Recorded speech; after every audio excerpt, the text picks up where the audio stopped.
പേര് മഞ്ജു. ഞാൻ ബാംഗ്ലൂരിൽ നിന്ന് വരുന്നു. ഇതെൻ്റെ രണ്ടാമത്തെ സാക്ഷ്യമാണ്. ഞാൻ ആദ്യമായിട്ട് ഉടമ്പടി എടുത്തത് 2021 സെപ്റ്റംബർ മാസത്തിലാണ്. അത് ഞാൻ ഓൺലൈനിൽ ഉടമ്പടിയായിരുന്നു എടുത്തത്. അന്ന് ഉടമ്പടി എടുക്കാൻ കാരണം എൻ്റെ മകൻ അന്ന് 10ാം ക്ലാസ്സിലായിരുന്നു. 2 വർഷത്തെ ഓൺലൈൻ ക്ലാസ്സിന് ശേഷം അവൻ പഠിത്തം നന്നായി ഉഴപ്പിയിരിക്കുന്ന ഒരു സമയമായിരുന്നു. ഞങ്ങൾ തമ്മിൽ അതിൻ്റെ പേരിൽ എന്നും വഴക്കായിരുന്നു. അങ്ങനെ ഞാൻ അവനുമായിട്ട് വഴക്കുണ്ടാക്കി റൂമിൽ കയറിയിരുന്ന് മൊബൈൽ നോക്കുമ്പോഴാണ് ഫേസ്ബുക്കിൽ ഓൺലൈൻ ഉടമ്പടിയെപ്പറ്റി കാണുന്നത്. അപ്പം ഞാൻ വിചാരിച്ചു എന്നാൽ ഇനി അവന് വേണ്ടി ചെയ്യാൻ പറ്റുന്ന ഇത് മാത്രമേ ഉള്ളൂ. അങ്ങനെ ഞാൻ ഓൺലൈനിൽ ഉടമ്പടി എടുത്തു. അതിൽ ആദ്യത്തെ നിയോഗം അവൻ്റെ പഠനകാര്യമായിരുന്നു. രണ്ടാമത്തെ ഉടമ്പടി വെക്കാൻ ഞാൻ നോക്കിയപ്പം എനിക്കൊരു കാര്യമില്ലെന്നല്ല, ആവശ്യമില്ലെന്നല്ല, എനിക്ക് വിശ്വാസമില്ലായിരുന്നു ഇത് വല്ലതും നടക്കുമോ. എനിക്കൊരു വിശ്വാസമില്ലായിട്ടാണ് ഞാനന്ന് ഓൺലൈൻ ഉടമ്പടി എടുത്തത്. അപ്പോൾ ഞാൻ ഇനി എന്ത് എഴുതണം എൻ്റെ രണ്ടാമത്തെ നിയോഗം എന്ന് നോക്കിയപ്പം എല്ലാവരുടെയും കമൻറ്റുകൾ നോക്കിയപ്പോൾ എല്ലാവരുടെയും കമൻറ്റുകൾ ജോലി തരണമേ എന്നായിരുന്നു. അപ്പം ഞാൻ മാതാവിനോട് രണ്ടാമത്തെ നിയോഗമായിട്ട് എഴുതി, എനിക്ക് ജോലി തരണം. അങ്ങനെ ഞാൻ എഴുതാനൊരു കാരണമുണ്ട്. എനിക്ക് ജോലി കിട്ടുകയല്ലെന്ന് എനിക്ക് 100% ഉറപ്പായിരുന്നു. ഞാൻ 2021 BSc നഴ്സിംഗ് കഴിഞ്ഞ ഒരാളാണ്. 2024 വരെ മാത്രം ഞാൻ ജോലി ചെയ്തു. അതിനുശേഷം ഞാൻ ഈ ഫീൽഡെ വിട്ടു, വേറെ 2 കോഴ്സുകളും ചെയ്തു. എന്നിട്ട് ഞാൻ ഒരിക്കലും ജോലി ചെയ്തിട്ടില്ലായിരുന്നു. അപ്പം ജോലി കിട്ടില്ലെന്ന് എനിക്ക് ഉറപ്പായിരുന്നു. എന്നാൽ മാതാവിനൊരു പണിയിരിക്കട്ടെ എന്ന് വിചാരിച്ചാണ് ഞാനന്ന് ഓൺലൈൻ ഉടമ്പടിയിൽ എനിക്ക് ജോലി വേണമെന്ന് എഴുതിയത്. പിന്നെ മൂന്നാമത്തെ നിയോഗമായിട്ട് ഞാൻ എന്തെഴുതുമെന്ന് നോക്കിയപ്പോൾ ഒരു കുട്ടിയുടെ കമൻറ്റ് കണ്ടു, മാതാവി എൻ്റെ മുഖത്തെ കുരുക്കൾ മാറ്റി മാതാവിൻ്റെ മുഖം പോലെ നിർമ്മലമാക്കണമെന്ന്. അപ്പം ഞാൻ എഴുതി, ശരിയാണ്, എൻ്റെ മുഖത്തും ഒരു അഡൾട്ട് ആക്നെ എന്ന് പറഞ്ഞൊരു പ്രോബ്ലം ഉണ്ടായിരുന്നു. അതൊരു ചെറിയ സ്കിൻ ഡിസീസാണ്. പക്ഷേ ഞാൻ ഡോക്ടേഴ്സിനെ കണ്ടപ്പോൾ അവർ പറഞ്ഞു ഇതിന് ട്രീറ്റ്മെൻ്റ് ഒന്നുമില്ല, ഇത് കാര്യമായ ഒരു അസുഖമില്ലെങ്കിലും ട്രീറ്റ് ചെയ്ത് മാറ്റാൻ പറ്റില്ലെന്ന് പറഞ്ഞപ്പോൾ ഞാൻ മൂന്നാമത്തെ ഉടമ്പടി നിയോഗമായിട്ട് അതെഴുതി. പിന്നെ എഴുതിയത് എന്താണെന്ന് പോലും ഞാൻ ഓർക്കുന്നില്ല. പക്ഷേ ഉടമ്പടി എൻ്റെ ഓൺലൈനിൽ ഉടമ്പടി അപ്രൂവ് ആയി കഴിഞ്ഞപ്പോൾ പിറ്റേ ദിവസം മുതൽ ഞാൻ ഉടമ്പടി നിബന്ധനകളെല്ലാം പൂർണ്ണമായും പാലിക്കാൻ തുടങ്ങി. അലാറം വെച്ച് രാവിലെ എഴുന്നേറ്റ് പ്രാർത്ഥിക്കാൻ തുടങ്ങി. സാക്ഷ്യങ്ങളെല്ലാം കേൾക്കാൻ തുടങ്ങി. ഏകദേശം 1 മാസത്തോളം ഞാൻ മുടങ്ങാതെ അന്ന് വരെ യൂട്യൂബിൽ ലോഡ് ചെയ്ത് ഒരുമാതിരി എല്ലാ സാക്ഷ്യങ്ങളും കേട്ട് കഴിഞ്ഞപ്പോൾ എനിക്കെൻ്റെ ജീവിതത്തിലൊരു തിരിച്ചറിവുണ്ടായി. ഞാൻ എത്ര അനുഗ്രഹിക്കപ്പെട്ടവളാണ്. ഇല്ലാത്ത കാര്യങ്ങൾ ഞാൻ മാതാവിനോട് ചോദിക്കുന്നു. എൻ്റെ ഈശോ, ഈ എന്തോരം ആളുകൾ ജോലിയില്ലാതെ ബുദ്ധിമുട്ടുന്നു, എത്രയോ ആളുകൾ സാമ്പത്തികമായി ബുദ്ധിമുട്ടുന്നു. അന്ന് മുതൽ ഞാൻ എൻ്റെ ഉടമ്പടി പ്രാർത്ഥനയിൽ ഞാൻ ഇങ്ങനെ പ്രാർത്ഥിക്കാൻ തുടങ്ങി, എനിക്ക് ഒരു ജോലി ഇല്ലെങ്കിലും കുഴപ്പമില്ല, എൻ്റെ കാര്യങ്ങൾ മുന്നോട്ട് പോകും. മാതാവേ, ജോലിക്കായി ആഗ്രഹിക്കുന്ന ഒരുപാട് മക്കളുണ്ട്, അവർക്ക് നീ ജോലി കൊടുത്തോ. അതുപോലെ എൻ്റെ മുഖത്തെ കുരുക്കളും പാടുകളും അവിടെ ഇരുന്നോട്ടെ. വളരെയേറെ കഷ്ടപ്പെടുന്ന രോഗത്താൽ വലയുന്ന ഒരുപാട് മക്കളുണ്ട്, നീ അവർക്ക് സൗഖ്യം കൊടുത്തോളാം. ഞാൻ അന്ന് മുതൽ പ്രാർത്ഥിക്കാൻ തുടങ്ങി. അങ്ങനെ നവംബർ മാസത്തിൽ ഞാൻ ഓൺലൈൻ ഉടമ്പടിയിൽ നിന്നും അത് തീർത്ഥാടന ഉടമ്പടിയാക്കി മാറ്റി ഞാനിവിടെ വന്ന് ഉടമ്പടി എടുത്തു. എൻ്റെ ഉടമ്പടിയിൽ ഞാൻ ഒരിക്കലും എനിക്ക് ജോലി വേണമെന്ന് ഞാൻ പ്രാർത്ഥിച്ചില്ല. പകരം ഞാൻ മാതാവിനോട് പറഞ്ഞു, 18 വർഷമായി ഞാൻ ഒന്നും ചെയ്യുന്നില്ല, ഒരു പ്രൊഡക്റ്റീവായിട്ട് ഒരു കാര്യവും ചെയ്യുന്നില്ല, എനിക്ക് കഴിവുകളുണ്ടായിട്ടും എനിക്കൊന്നും ചെയ്യാൻ പറ്റുന്നില്ല, നീ എൻ്റെ ജീവിതത്തെ വഴി നടത്തണമേ എന്ന് പ്രാർത്ഥിച്ചു. അന്ന് ഞാൻ മനസ്സിൽ വിചാരിച്ചത് 1 വർഷം ഉടമ്പടി ചെയ്ത് കഴിയുമ്പോൾ ഇവിടെ വന്ന് ജോസഫ് അച്ഛനെ കണ്ട് എന്തെങ്കിലും ചെറുതായിട്ട് എനിക്ക് ഇഷ്ടമുള്ള ചെറിയൊരു പ്രസ്ഥാനം തുടങ്ങണമെന്നാണ് ഞാൻ ആഗ്രഹിച്ചത്. അതിനുവേണ്ടിയാണ് ഞാൻ എന്നെ വഴി നടത്തണമേ എന്ന് പ്രാർത്ഥിച്ചത്. എൻ്റെ പ്രാർത്ഥനകൾ അത്യാവശ്യം നല്ല രീതിയിൽ തന്നെ മുന്നോട്ട് പോയി. ഏകദേശം 2 ആഴ്ച കഴിഞ്ഞപ്പോൾ എൻ്റെ ഒരു ക്ലാസ്മേറ്റ്, അവൾ ബോംബെയിലാണ്, 10-20 വർഷമായി ഞങ്ങൾ തമ്മിൽ ഒരു കണക്ഷനുമില്ല. അവൾ എന്നെ വിളിച്ചിട്ട് പറഞ്ഞു, ഞങ്ങൾ 2005 NCLEX എന്ന് പറഞ്ഞൊരു US-ൻ്റെ നഴ്സിംഗ് ലൈസൻസ് എക്സാം ഹോങ്കോങ്ങിൽ പോയി എഴുതിയിട്ടുണ്ടായിരുന്നു. അതിൻ്റെ സർട്ടിഫിക്കറ്റ് കിട്ടാൻ വല്ല വഴിയുമുണ്ടോ? ആ സർട്ടിഫിക്കറ്റ് കിട്ടുവാണെങ്കിൽ മെഡിക്കൽ കോഡിങ്ങുമായിട്ട് ബന്ധപ്പെട്ട ഒരു ജോലി കിട്ടും. അവൾക്കത് ചെയ്യാൻ ആഗ്രഹമുണ്ട്, പക്ഷേ ഈ സർട്ടിഫിക്കറ്റ് ഇല്ല. അന്നേരം ആ കൂട്ടത്തിൽ അവൾ അന്ന് ഞങ്ങളുടെ കൂടെ എക്സാം എഴുതാനുണ്ടായിരുന്ന വേറൊരു ചേച്ചിയുടെയും കാര്യം പറഞ്ഞിരുന്നു. ആ ചേച്ചിയും ബോംബെ വർക്ക് ചെയ്യുന്നതാണ്. ആ ചേച്ചിക്ക് US-ന് പോകാൻ താല്പര്യമുണ്ട്. ചേച്ചിയുടെ കയ്യിലും ഈ സർട്ടിഫിക്കറ്റ് ഇല്ല എന്നുള്ളത്. അപ്പം ഇതിനു മുമ്പ് ഞാൻ ഈ സർട്ടിഫിക്കറ്റ് കിട്ടാൻ കുറേ ശ്രമിച്ചിട്ടുണ്ട്. ഇവരെല്ലാവരും ശ്രമിച്ചിരിക്കുന്നതാണ്. അങ്ങനെ ഞാൻ എൻ്റെ 3 മാസത്തെ ഉടമ്പടി കഴിച്ച് ഉടമ്പടി പുതുക്കിയ സമയത്ത് ഈ 17 വർഷം മുമ്പുള്ള സർട്ടിഫിക്കറ്റ്, ഈ സർട്ടിഫിക്കറ്റിൻ്റെ പ്രത്യേകത എന്താണെന്ന് വെച്ചാൽ ഇത് US-ലുള്ള ലൈസൻസിങ് എക്സാമാണ്. ഞങ്ങൾ ഈ എക്സാം എഴുതിയത് ഹോങ്കോങ്ങിൽ പോയിട്ടാണ്. ഞങ്ങൾക്ക് വേണ്ടി എക്സാം രജിസ്റ്റർ ചെയ്തത് കേരളത്തിലുള്ളൊരു കൺസൾട്ടൻ്റാണ്. ആ കൺസൾട്ടൻ്റ് ഇപ്പോൾ 18 വർഷമായതാണ്. ഇന്ത്യയിൽ അവർക്ക് ഓപ്പറേഷൻ ഇല്ല. ഈ 3 ഡോട്ട്സ് തമ്മിൽ നമുക്ക് കണക്ട് ചെയ്യാൻ ഒരു രീതിയിലും സാധിക്കില്ലായിരുന്നു. പക്ഷേ ഞാൻ ഓൺലൈനിൽ ഉടമ്പടി എടുത്ത് പ്രാർത്ഥിച്ചു. ഒരു 15 ദിവസത്തിനുള്ളിൽ ഞങ്ങൾക്ക് ഈ സർട്ടിഫിക്കറ്റ് ലഭിച്ചു. അത് ഞാൻ കഴിഞ്ഞ പ്രാവശ്യം സാക്ഷ്യപ്പെടുത്തിയിരിക്കുന്നതാണ്. ഇത് നമുക്ക് സർട്ടിഫിക്കറ്റ് കിട്ടിക്കഴിഞ്ഞപ്പോൾ ഈ ചേച്ചി എന്നോട് ചോദിച്ചു, നിനക്ക് US പോകാൻ താല്പര്യമുണ്ടോ എന്ന്. അപ്പം ഞാൻ പറഞ്ഞു താല്പര്യക്കുറവൊന്നുമില്ല, പക്ഷേ 18 വർഷമായിട്ട് എനിക്ക് ഹോസ്പിറ്റൽ വർക്ക് ചെയ്ത് ഒരു എക്സ്പീരിയൻസും ഇല്ല. ഞാൻ 2 വർഷം വർക്ക് ചെയ്ത് ടീച്ചിങ് ഫീൽഡിലാണ്. ഒരു എക്സ്പീരിയൻസും ഇല്ലാത്ത എന്നെ ഒരിക്കലും US ജോലിക്ക് എടുക്കില്ല. അത് കാരണം എനിക്ക് താല്പര്യമില്ലെന്ന് പറഞ്ഞു. ചേച്ചി പറഞ്ഞു, നീ എപ്പോഴെങ്കിലും താല്പര്യം തോരുവാണെങ്കിൽ നീ ഇത് നോക്ക് എന്ന് പറഞ്ഞ് ചേച്ചി എനിക്കൊരു വാട്സപ്പിൽ ഒരു ലിങ്ക് അയച്ചു തന്നു. പക്ഷേ ഞാനത് ഓപ്പൺ ചെയ്ത് നോക്കിയിട്ടില്ല. അങ്ങനെ കുറച്ച് ദിവസങ്ങൾ കഴിഞ്ഞപ്പോൾ എൻ്റെ മൊബൈലിൻ്റെ മെമ്മറി ഫുള്ളായപ്പോൾ ഞാനിങ്ങനെ വാട്സപ്പ് മെസ്സേജുകളെല്ലാം ഡിലീറ്റ് ചെയ്യുമായിരുന്നു. ഡിലീറ്റ് ചെയ്ത കൂട്ടത്തിലാണ് ചേച്ചിയുടെ മെസ്സേജ്, അന്നത്തെ മെസ്സേജ് ഞാൻ ആദ്യമായിട്ട് ഓപ്പൺ ചെയ്ത് ഞാൻ ഓർക്കുന്നുണ്ട്. പക്ഷേ ഞാനത് ഓപ്പൺ ചെയ്തപ്പോൾ എൻ്റെ മെയിൽ ID യോ ഫോൺ നമ്പറോ ഒന്നും കൊടുത്തതായിട്ട് എൻ്റെ ഓർമ്മയിലില്ല. ഞാൻ കൊടുത്തോന്നിട്ട് ഓർക്കുന്നില്ല, 100% എനിക്ക് ഉറപ്പില്ല. പക്ഷേ അന്ന് രാത്രി എന്നെ US നിന്ന് ഒരു കൺസൾട്ടൻറ്റ് വിളിച്ചു, നിനക്ക് US വർക്ക് ചെയ്യാൻ താല്പര്യമുണ്ടോ എന്ന് ചോദിച്ചു. അപ്പം ഞാൻ പറഞ്ഞു, എനിക്ക് വർക്ക് ചെയ്യാൻ താല്പര്യക്കുറവൊന്നുമില്ല, പക്ഷേ എനിക്ക് എക്സ്പീരിയൻസ് ഇല്ല, ഒരു കറണ്ട് എക്സ്പീരിയൻസ് ഇല്ല, 18 വർഷത്തെ കരിയറിൽ ഗ്യാപ്പും ഉണ്ടെന്ന് പറഞ്ഞു. അപ്പോൾ അവർ പറഞ്ഞു, ഓക്കെ അങ്ങനെയാണെങ്കിൽ ഞങ്ങൾ പിന്നെ വിളിക്കാമെന്ന് പറഞ്ഞിട്ട് 2 ദിവസം കഴിഞ്ഞിട്ട് അവരെന്നെ തിരിച്ചു വിളിച്ചു. നിൻ്റെ കരിയർ ഗ്യാപ്പും ഞങ്ങൾക്ക് പ്രശ്നമില്ല, നിൻ്റെ കറണ്ട് എക്സ്പീരിയൻസ് ഇല്ലാതും പ്രശ്നമില്ല, നമ്മളൊരു പുതിയ സ്കീമായിട്ട് പുതിയൊരു പ്രൊജക്റ്റായിട്ട് എക്സ്പീരിയൻസ് ഇല്ലാത്തവരെ നമ്മൾ ഹയർ ചെയ്യുന്നുണ്ട്, നിനക്ക് താല്പര്യമുണ്ടെങ്കിൽ നീ റിപ്ലൈ ചെയ്യാൻ പറഞ്ഞു. അപ്പോൾ ഞാൻ വീട്ടിൽ ആലോചിച്ചിട്ട് ഞാൻ റിപ്ലൈ ചെയ്തു. അപ്പോൾ അവർ എനിക്ക് എന്നോട് ശക്തം പറഞ്ഞാൽ ആ ചേച്ചി പറഞ്ഞതാണ്, നീ വേണമെങ്കിൽ ഒരു എക്സ്പീരിയൻസ് സർട്ടിഫിക്കറ്റ് ഉണ്ടാക്കിയാൽ മതി, നിനക്ക് ഈസി ആയിട്ട് അവിടെ അവർ നിനക്ക് അഡ്മിഷൻ തരുമെന്ന് പറഞ്ഞു. അപ്പോൾ ഞാൻ പറഞ്ഞു, ഇല്ല, ഞാൻ ഉടമ്പടിയിൽ നിൽക്കുന്നതാണ്, ഫേക്കായിട്ടുള്ളൊരു സർട്ടിഫിക്കറ്റ് ഉണ്ടാക്കിയിട്ടില്ല, എനിക്കൊരു ജോലിയുടെ ആവശ്യമില്ല എന്ന് ഞാൻ ചേച്ചിനോട് തീർത്ത് പറഞ്ഞു. പക്ഷേ എനിക്ക് ഒരു എക്സ്പീരിയൻസും ഇല്ലാതെ തന്നെ അവരെനിക്ക് വേണ്ടി പ്രോസസ്സിങ് ചെയ്യാമെന്ന് പറഞ്ഞു. എനിക്ക് IELTS എഴുതേണ്ടതുണ്ടായിരുന്നു, അത് ഞാൻ എഴുതി. അപ്പോൾ അവരെൻ്റെ പ്രോസസ്സിങ് സ്റ്റാർട്ട് ചെയ്തു. അപ്പം എൻ്റെ ക്ലാസ്മേറ്റ് ഒരു കുട്ടിയുണ്ടെന്ന് പറഞ്ഞ് മെഡിക്കൽ കോഡിങ് ജോലി ചെയ്യാൻ താല്പര്യമുള്ള ആ കുട്ടിയോട് ഞാൻ പറഞ്ഞു, എനിക്ക് എക്സ്പീരിയൻസ് ഇല്ലായിട്ട് അവരെനിക്ക് വേണ്ടി പ്രോസസ്സിങ് ചെയ്യുന്നുണ്ട്, നിനക്ക് താല്പര്യമുണ്ടെങ്കിൽ നീ അപ്ലൈ ചെയ്യാൻ പറഞ്ഞു. അവൾക്കാണെങ്കിൽ 12 വർഷത്തെ എക്സ്പീരിയൻസ് ഉണ്ട്, പക്ഷേ കറണ്ട് വർക്കിംഗ് എക്സ്പീരിയൻസ് ഇല്ലാത്ത കാരണമായിരുന്നു അവളും അപ്ലൈ ചെയ്യാതിരുന്നത്. ഞാനിങ്ങനെ അവരെനിക്ക് വേണ്ടി അപ്ലൈ ചെയ്യുന്നുണ്ട് എന്ന് പറഞ്ഞപ്പോൾ അവരെ കോൺടാക്റ്റ് ചെയ്തപ്പോൾ അവർ പറഞ്ഞു, ഇല്ല, ഞങ്ങളൊരു 1 or 2 വീക്സിലേക്ക് മാത്രമായിരുന്നു എക്സ്പീരിയൻസ് ഇല്ലാത്തവരെ ഹയർ ചെയ്യുന്നത്, ഇപ്പം നമ്മളത് നിർത്തി, നീ ഒരു 1 or 2 ഇയേഴ്സ് വർക്ക് ചെയ്തിട്ട് ഞങ്ങളെ അപ്രോച്ച് ചെയ്യുക, അന്നേരം ഞാൻ നിനക്ക് വേണ്ടി പ്രോസസ്സിങ് സ്റ്റാർട്ട് ചെയ്യാമെന്ന് അവളോട് പറഞ്ഞു. അപ്പോൾ എനിക്ക് മനസ്സിലായി, ഇത് മാതാവ് എനിക്ക് വേണ്ടി മാത്രം കൊണ്ടുതന്ന ഒരു ജോലിയാണ്. ആ ചേച്ചിക്കാണെങ്കിൽ 25 വർഷത്തെ എക്സ്പീരിയൻസ് ഉണ്ടായിരുന്നു. ചേച്ചിക്ക് വേണ്ടി അവർ പ്രോസസ്സിങ് തുടങ്ങിയതായിരുന്നു. പക്ഷേ ചേച്ചിയുടെ ഒരു പേപ്പറുകൾ പോലും ഇതുവരെ മൂവ് ചെയ്തിട്ടില്ല. എന്നേക്കാൾ എത്രയോ മാസം മുമ്പ് തുടങ്ങിയ പ്രോസസ്സിംഗ് ആണ്. ചേച്ചിക്ക് ഇതുവരെ അത് നടന്നിട്ടില്ല. അവരിപ്പോൾ പറയുന്നു ചേച്ചീനെ കൊണ്ടുപോകാൻ പറ്റിയില്ലെന്ന്. എനിക്ക് കഴിഞ്ഞ ഫെബ്രുവരി മാസം ഗ്രീൻ കാർഡോടുകൂടി US വിസ ലഭിച്ചു. ഞാൻ അടുത്ത ആഴ്ച US പോവുകയാണ് വിത്ത് ഫാമിലി. അതാണ് എൻ്റെ ജീവിതത്തിൽ മാതാവ് എനിക്ക് തന്നെ ഏറ്റവും വലിയ ആഗ്രഹം. ഒരിക്കലും ഒരു ജോലി ചെയ്യാൻ സാധിക്കുമെന്ന് വിചാരിക്കാതിരുന്ന എനിക്ക്, ഇത്രയും കരിയറിൽ ഗ്യാപ്പുള്ള എനിക്ക് മാതാവ് US പെർമനൻറ്റ് റെസിഡൻസോടുകൂടി ഒരു ജോലി തന്നു.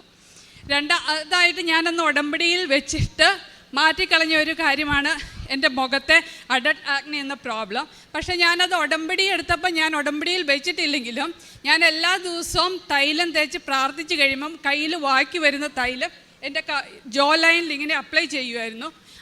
അതിന് ശേഷം ഇതുവരെ എനിക്ക് ആ പ്രോബ്ലം ഉണ്ടായിട്ടില്ല. അപ്പം എൻ്റെ ഓരോ പ്രോസസ്സിങ് അവർ പറഞ്ഞ് 12 മുതൽ 18 മാസം വരെ എടുക്കും എൻ്റെ ടോട്ടൽ പ്രോസസ്സിങ്.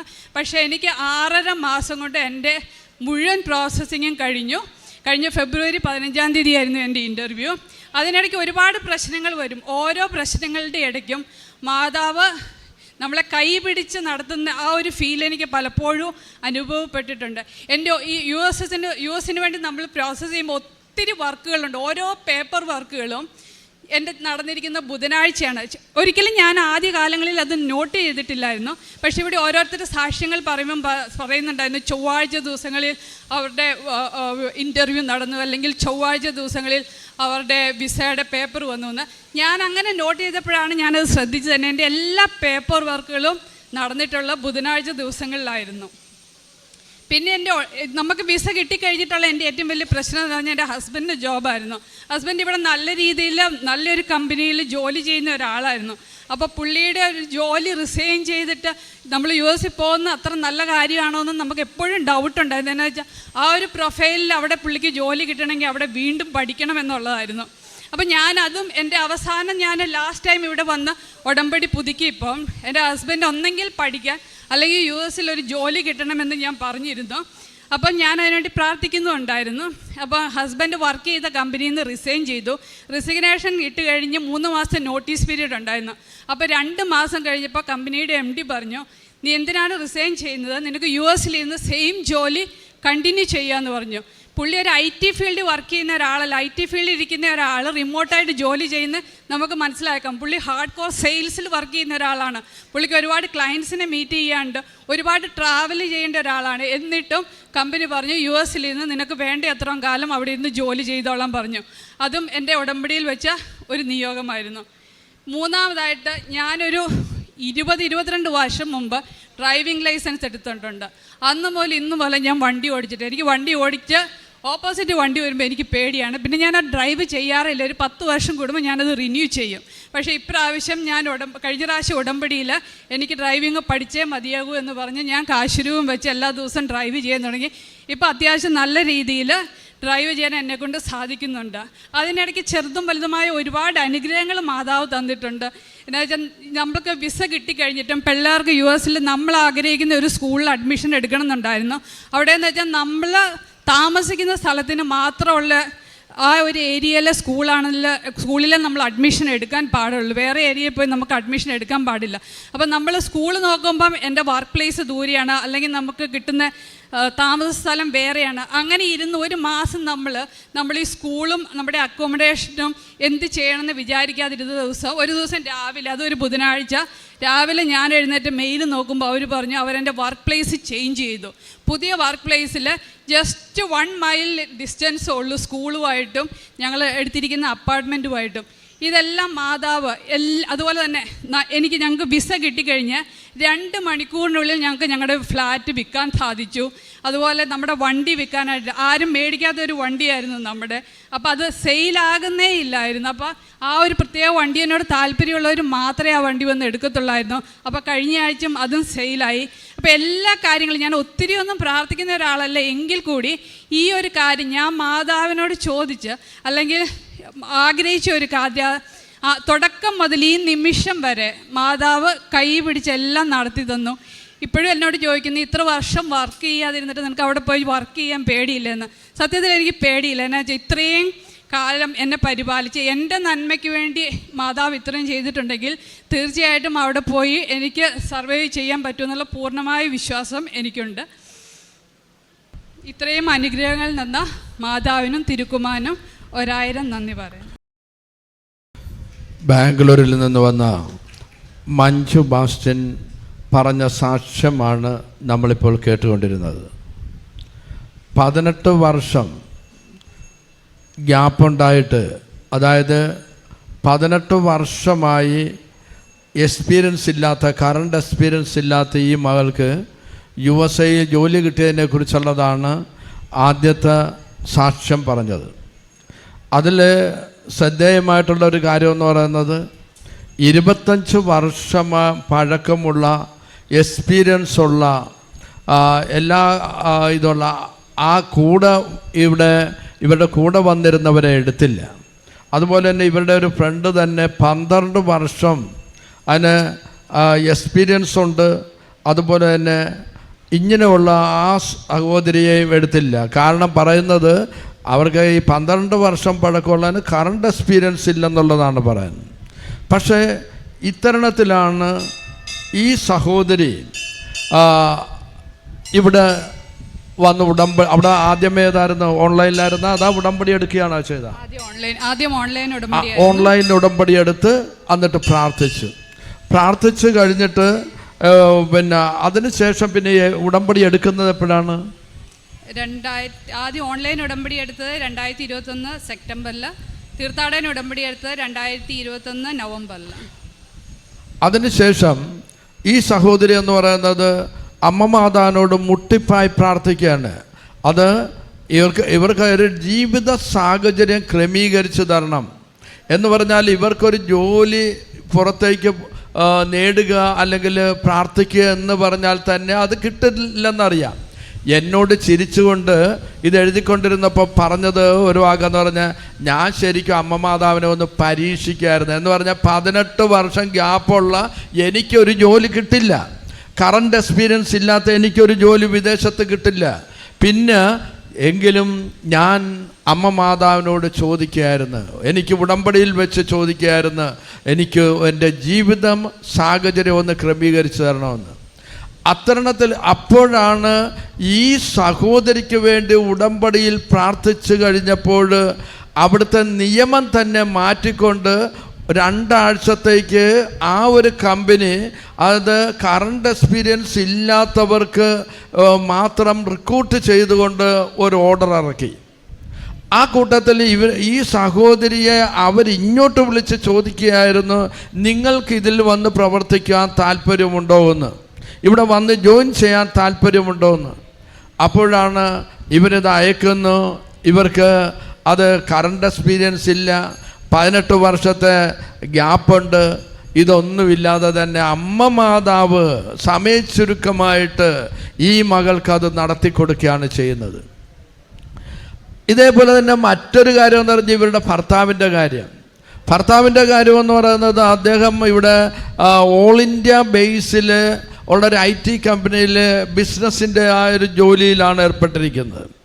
അദ്ദേഹം നല്ല സാലറിയുണ്ട്, നല്ല ടോപ്പായിട്ടുള്ള പൊസിഷനുമാണ്. ഇത്തരണത്തിലാണ് അദ്ദേഹത്തിന് ഇവർക്ക് ഗ്രീൻ കാർഡ് കിട്ടിയതുകൊണ്ട്, USA കിട്ടിയതുകൊണ്ട് ഫാമിലി ആയിട്ട് പോകണം. അതുകൊണ്ടെന്ന് പറഞ്ഞാൽ ഇദ്ദേഹം റിസൈൻ ചെയ്യേണ്ട അവസ്ഥ വന്നിരിക്കുകയാണ്. അപ്പോൾ റിസൈൻ ചെയ്തു. 2 മാസം കഴിഞ്ഞപ്പോൾ ഇവർക്ക് ഈ സഹോദരിക്കൊരു വിഷമം, ഇത്രയും നല്ല സാലറിയും നല്ലൊരു പൊസിഷനിലിരിക്കുന്ന ആൾ റിസൈൻ ചെയ്തിട്ട് അങ്ങോട്ട് വരണമല്ലോ USA. ഇവർക്ക് ജോലിയുണ്ട്, നഴ്സായിട്ട് തന്നെ BSc നഴ്സ് ആയിട്ടാണ് ജോലി കിട്ടിയിരിക്കുന്നത്. അപ്പം അമ്മ മാതാവിനോട് ഈ സങ്കടം കൂടെ ഈ മകൾ പറയുകയാണ്. അപ്പോഴാണ് അവിടെ അത്ഭുതം നടക്കുകയാണ്. അതിൻ്റെ MD വിളിച്ചിട്ട് പറയാണ്, താങ്കൾ ഇത് റിസൈൻ ചെയ്യേണ്ട, ഇവിടെ റിസൈൻ ചെയ്യേണ്ട, അവിടെ തന്നെ നിങ്ങൾ മൊബൈലിലോ ഓൺലൈനിലോ നിങ്ങൾ ഈ ജോലി അങ്ങ് നിറവേറ്റാൻ, മറ്റുള്ളവരുമായിട്ട് കോണ്ടാക്റ്റ് ചെയ്ത് ഈ ജോലി അങ്ങ് റെഡിയാക്കിയാൽ മതി എന്നാണ് പറയുന്നത്, ചെയ്താൽ മതി എന്നാണ് പറയുന്നത്. നോക്കണേ അത്ഭുതങ്ങൾ. കാര്യം എന്ന് പറഞ്ഞാൽ ഈ സഹോദരി എന്ന് പറയുന്നത് വിശ്വാസപൂർവം തന്നെ ഉടമ്പടിയെടുത്ത്, ഓൺലൈൻ ഉടമ്പടിയെടുത്ത്, പിന്നീട് തീർത്ഥാടന ഉടമ്പടിയെടുത്ത് അങ്ങ് പാലിച്ചു കഴിഞ്ഞപ്പോൾ ഈ മകൾക്ക് 18 വർഷമായിട്ട് ഗ്യാപ്പ് ഉണ്ടായിരുന്നത് കറണ്ട് എക്സ്പീരിയൻസ് ഇല്ലാത്ത ആ മകൾക്ക് USA ജോലി കിട്ടുന്നു. ഭർത്താവിന് അതുപോലെ തന്നെ അവിടെ ഇരുന്നുണ്ട്, USA ഇരുന്നു കൊണ്ട് ഇവിടുത്തെ ജോലി അവിടെ ഇരുന്ന് ചെയ്യാനായിട്ടുള്ള MDയുടെ ഓർഡർ. ഇതൊന്നും നമ്മുടെ ആരുടെ മെരിറ്റ് കൊണ്ടല്ല, നമ്മുടെ ആരുടെ കഴിവ് കൊണ്ടല്ല, വിശ്വാസം വഴി കൃപയാലാണ് നിങ്ങൾക്കിതെല്ലാം ലഭിച്ചത്. അത് നിങ്ങൾ നേടിയെടുത്തതല്ല, ദൈവത്തിൻ്റെ ദാനമാണ്. അതാണ് ഈ മകൾ പറഞ്ഞത്, ദൈവത്തിനൊന്നും അസാധ്യമല്ല. ഉടമ്പടിയെടുത്ത് പ്രാർത്ഥിച്ചപ്പോൾ ഈ മകൾക്കും കുടുംബത്തിനും കിട്ടിയ വലിയ അനുഗ്രഹങ്ങൾക്ക് നമുക്ക് ശക്തമായി കരങ്ങളടിച്ചുകൊണ്ട് അമ്മ മാതാവിനെ, ഈശോയെ മഹത്വപ്പെടുത്താം. യേശുവെ നന്ദി, യേശുവെ സ്തുതി.